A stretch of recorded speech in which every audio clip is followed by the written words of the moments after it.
Hi, and welcome to my channel. Today, I want to share with you why it is necessary to build confidence in your child.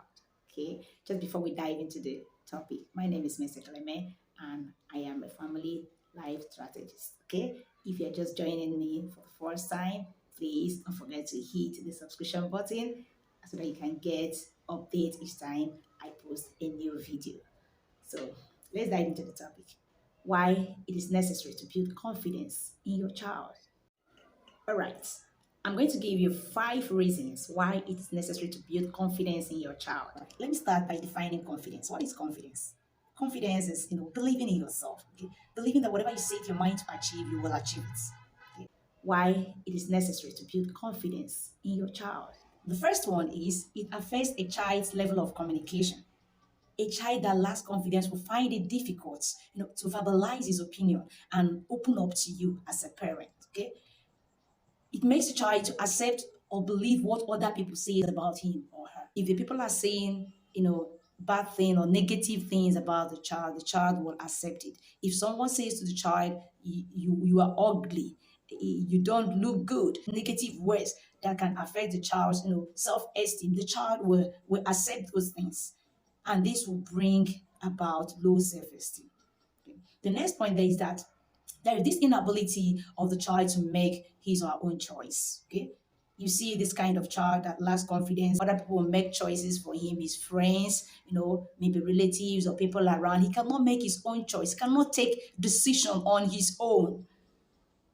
All this is as a result of lack of confidence, how it can affect a child's level of communication. Okay, the next thing is that the child may encounter repeated abuse. So most of the children you see that have encountered repeated abuse is because they lack the confidence, to speak out. They can't speak out. They lack the confidence. So that is why it is necessary to build confidence in your child.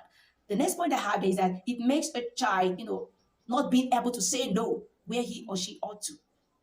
The child will not be able to say no where it is necessary. So you see the child accepting even the things that he's supposed to say no to, things that he doesn't feel comfortable with. You still see the child accepting those things. So that is how it affects a child's level of communication. And also it affects their level of assertiveness, because when you can't communicate well, you can't be assertive enough, to talk, to express your feelings. So number two is it affects a child's academic performance. In situation where you see a child that cannot ask question in class, even when he or she does not understand, the teacher may say, "Do you understand?" And everybody will chorus, "Yes." But this particular child who doesn't understand and lack confidence will not be able to open up, will not be able to say no or stand up in the class and express him or herself that he or she doesn't understand. Okay. Then the next one is that you see some children when they enter exam hall, they enter with ace book, they enter with some materials that they want to copy from, which is very, very wrong. Okay, you see, because they don't believe in themselves, they don't have confidence in themselves, even after they have read their books. This is very, very wrong. This is as a result of lack of confidence in the child. So that is why I am preaching building confidence in your child. Another example is where you see a student, trying to copy from another student. Okay, you see them even after they have read, they don't believe that they can write the exam and pass it. You see such students copying from another person. You also see a situation where the person have already written the correct thing. I've been opportune to mark papers, so I see this thing happen. You see a student have written the correct thing just because he doesn't have confidence in himself. You will see the person canceling the correct thing that he has written to copy from another person.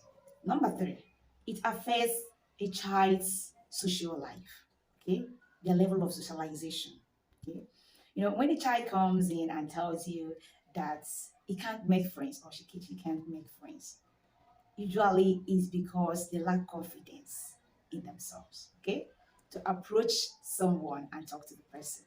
Okay, then the next thing is that not being able to initiate a conversation that may lead to a lasting relationship is a sign of lack of confidence. So that is why we need to build confidence in our children, because this may go a long way to affect the person as an adult. A person may not be able to relate well with people. The next thing is that it can also make someone not to be able to enter into a relationship with the opposite sex in the future. That's a situation where you see some people who are up to 30 years, 40, or in their 50s, they will say they're not into any relationship. It may be as a result of lack of confidence. Okay. And sometimes, even someone who is already in a relationship where he or she is being abused, a relationship that is not working out, is not working out, and you see the person not being able to step out of the relationship because that person lacks what? Confidence. You see someone dying in silence in a relationship that is not working out. So this is what lack of confidence can cause. So this is another way that lack of confidence can affect a child. It affects their level of socialization. All right. Number four is it affects one's ability to utilize opportunities in life. Okay. Okay. You see, most people fail job interviews these days, not really because they got the interview questions wrong, but because they lack the skill called confidence. Most of the times, the interviewers are not after the right answers to their questions, but the skill needed in the job. And I believe that most companies would like to work with a confident person. Okay? If you desire to become a politician or a leader, you need to have confidence. Okay, you need confidence to succeed in it. You need confidence if you desire to be in leadership. It takes confidence for one to influence people. It takes confidence to get people to follow you. Number five is it affects a child's level of faith. Okay. So you see, when a child lacks, confidence, it could affect the faith he has in God, the trust he has in God. And that is where you begin to see such children, misbehaving, okay, doing things that are, different from what they have been taught in their faith, okay. You see them leaving home and being a completely different person out there, you know, as a parent. I know there are Christian parents watching me who have devoted their time to train their children in a godly way. Okay, but when the child lacks confidence in the faith, in his belief, you will see that that child's life will no longer bring glory to God. So you see, when a child lacks confidence in his faith, he will no longer have reverence for God.